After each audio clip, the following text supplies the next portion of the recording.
gusto lang po naming malaman kung may mga dumarating pa po ba ng mga imported na fuel, petroleum products mula sa abroad, ayon po sa inyong record?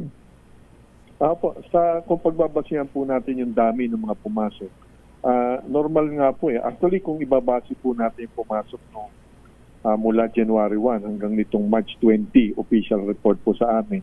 Ang pumasok po ay, pagsasama-samahin po natin iba't ibang klase po, diesel, gasolina, lahat po, no, aviation gas, LPG, kerosene, 4 million, mahigit po, 4,035,143 metric tons.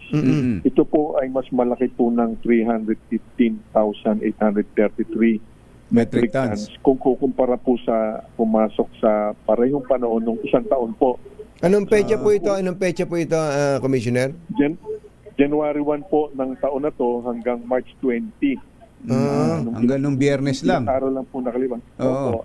Ibig sabihin, yung pong volume mismo, normal, mas marami pa nga po. Mas marami pa. Sa last year. Ano? Oo. Ang umaangat po yung presyo kung tutusin, hindi pa po dapat umangat yung presyo natin. Kaya tama naman po, wala po tayong crisis. Pagdating po sa volume po, no, sa supply. Sa supply po. Normal po yung volume natin. Of course, tingnan mo natin mga susunod na araw at nakapantay naman po ang BOC. Araw-araw po kaming naka-observa at nagre-report po sa amin ang lahat ng aming mga tauhan.